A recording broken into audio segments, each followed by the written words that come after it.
Welcome back, Mom, Dad, nice to see you here again. Those are the only people I'm pretty sure who are watching. Today, I'm going to show everyone how to make oat milk. So I'm going to take you through the ingredients and then we will get started.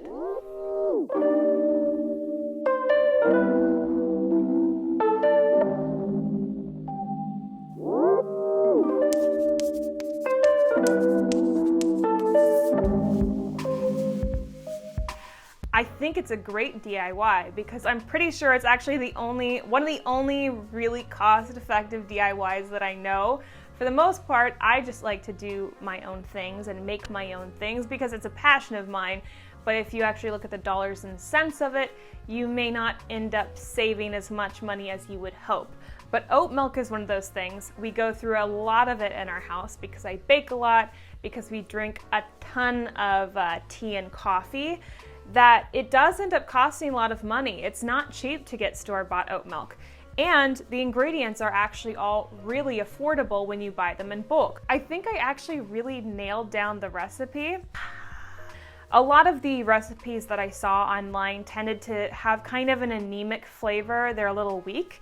And I really loved the rich oat milk taste that you get from a high-end store-bought oat milk, like Oatly. The first and most important ingredient in your oat milk, The first and most important ingredient in your oat milk are obviously going to be your oats, which are cheaper if you buy them in bulk, by the way.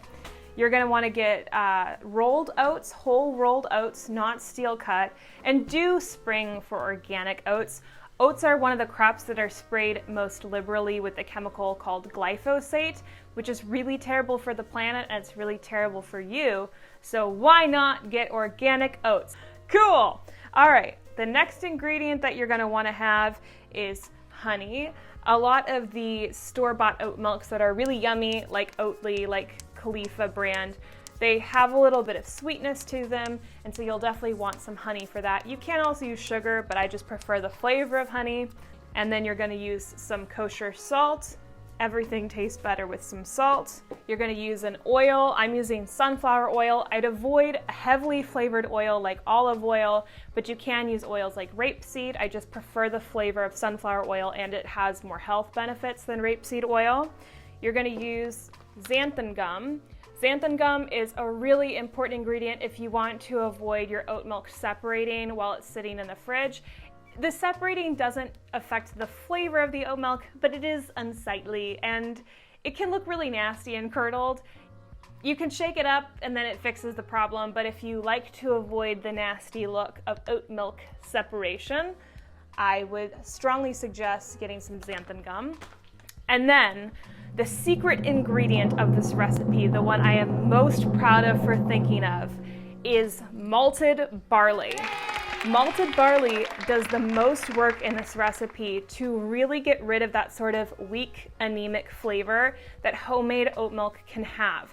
Store-bought oat milks have a great depth of flavor. They have a nuttiness, a richness, that it was so hard to capture with a homemade oat milk until I started adding malted barley to it. You can get malted barley from any local homebrew store. It's super cheap. You can also get it online, I think, but try to go to your local homebrew store. Why not? Support the local business. But anyway, that's the top secret for this recipe. You heard it here first. Let's go make some oat milk. Like actually dying. Sorry, I'm really hot. I like feel the sweat glistening on my upper lip, dude.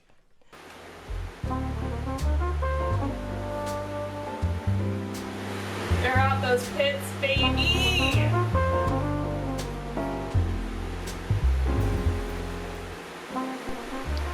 All right, well, now that that's over, we can get on with the recipe. So first you're gonna measure your grains. We're using 3 cups of oats and 1/4 cup of barley, and I'll leave the metric measurements for everything in the recipe down below. Heat up some water in a kettle that we're gonna use for disinfecting equipment and for steeping our barley. Pour enough water on the barley so it's covered by an inch or so, cover it and let it steep for at least 20 minutes. While steeping, disinfect the jar where you're going to be keeping or storing your oat milk. I do this even if I run it through the dishwasher. I'm not using any preservatives in this, obviously, so any and all extra hygiene measures to help extend your oat milk's shelf life is not going to hurt anything. Do this safely, don't burn yourself. Alternatively, you can use disinfecting products like One Step.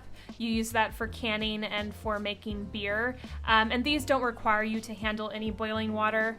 I live life on the wild side. What can I say? I make oat milk alone in my house.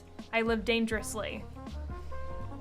To strain your oat milk, you're going to need some cheesecloth. I like to get the container and everything ready well in advance. You really don't want your oats to sit in the water for too long, or the starches in the oats will leach out and you're going to get a boogery oat milk, which sounds as unappetizing as boogery oat milk. It is not what we're hoping for. Make sure your cheesecloth dips into the container so you can pour a good amount of your mixture in there at a time and secure with an aesthetically pleasing piece of string. The aesthetics are important here if you want to ascend to the stratospheric level of home DIYer. Next, you're going to perform an embarrassing dance because you've grown delirious and punchy from the heat, and you will move on to the next step. So we're gonna toast our oats on medium-low until they've just acquired a little bit of color and your kitchen is filled with a pleasant oaty smell. I use about a tablespoon of coconut oil to toast mine, but you can also use sunflower oil or just toast them dry. Allow these to completely cool once they're toasted. Warm oats are more likely to leach starches, increasing the likelihood of snotty oat milk. Okay. So here I made a boo-boo. I have since corrected. I added the oil, salt, honey, and xanthan gum to the barley mixture. While it does work, the mixture is really thick when you add it to the barley because the barley mixture has a lot less water and the xanthan gum is a thickening agent. So I'd advise you to add all these ingredients to your oat mixture because it will be much easier to strain the good stuff into your oat milk vessel. So carry on. Another step to prevent slimy oat milk is to add ice cubes to your blender and use only the coldest of cold water. We're going to use a handful of ice cubes and 2.5 cups of cold water per 1 1/2 cups of oats. My blender is small, so we'll go through this step twice, using a total of 5 cups of water and 3 cups of oats. Cover and blend for only 20 seconds. Again, the more you blend, the more starch is released into the oat liquid, resulting in boogie oat milk. When blending is done, pour the mixture into a reservoir you've made with the cheesecloth. Do this in steps if it doesn't all fit, and take heart. Using cold water will prevent the slimification of your oats as the liquid sits for a couple seconds. It will all be okay. Just push it around with a spoon and take the time to think about your life, your choices. Enjoy that self-righteous feeling of making your own oat milk. You're the coolest. You're a badass. Once the liquid is drained into the container and it looks like this, compost the oat sludge and start blending your barley. When blending your barley mixture, the water by now should be stained a really nice, lovely amber color and it will smell really yummy. Now remember, if you learn from my mistakes, you're going to add the following to your oat milk mixture and not the barley mixture, but the measurements are as follows. 2 tablespoons of sunflower oil, 1 teaspoon of honey, a pinch of salt, and a 1/4 teaspoon of xanthan gum. Then blend it all up. The barley you can blend as much as you need. I like mine to be fairly smooth because I want to get as much of it through the cheesecloth as possible. Pour this mixture into the reservoir you made with the cheesecloth. Stir as much as you can, and then the rest you're actually going to squeeze out with your hands. It is incredibly satisfying. Enjoy this part. You earned it. It can also give you some carpal tunnel. And you're done with the first part, at least.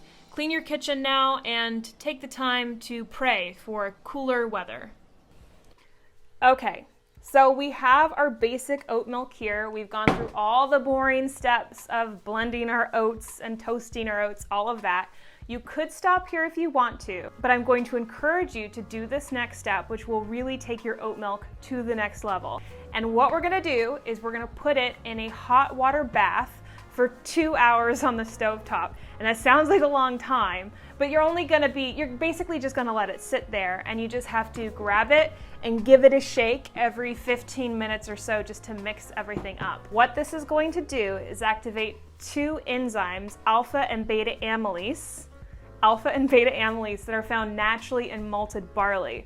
Brands like Oatly add these enzymes in really mass quantities to their oat milk when they're making it in the factory because these enzymes convert starches into sugars. Obviously, I am not going on Amazon and buying enzymes to put into my homemade oat milk, but where we're lucky is that, like I said earlier, malted barley has these enzymes naturally. And if you do let them do their job, which takes certain temperatures, thus the water bath, you get a much more refined flavor in your oat milk that moves it a lot further away from the sort of starchy, watery flavor that lots of homemade oat milks can have. So I'd strongly encourage you to try this step. It sounds daunting because it's a long time, but it's really worth it in terms of getting you closer to the flavor that we're all after if we're trying to make an Oatly-like oat milk ourselves at home. So let's get started. So you're gonna start the second stage by filling a big pot with cool water. We want the water to heat up with the glass jar so nothing breaks from thermal shock. So you're gonna start this pot on medium-low and bring it up to 150 degrees Fahrenheit or 65 degrees Celsius. Enzymes like these temperatures quite a bit from everything I've read online. These are the temperatures that really get them active. And about every 15 to 20 minutes, you will shake the oat milk container just to get everything moving and stirred up. In the last 10 minutes, you're gonna bring the temperature up to 190 or about 88 degrees Celsius. Then you'll kill the heat and allow the water to cool off the burner with the container still inside the pot. Again, we're trying to take all the steps we can to avoid any thermal shock that might break your glass jar. I have had many tragedies of making oat milk, well, really just one, where my glass jar broke, and I watched all my hopes and dreams and all my oat milk go down the kitchen sink drain. It was quite sad. And you're done. You are officially a DIY god. How does it feel? If you did this in the summer in an apartment with no AC and lots of shooting lights, you will also be very sweaty and delirious from the heat. Please, take the time to have a glass of water.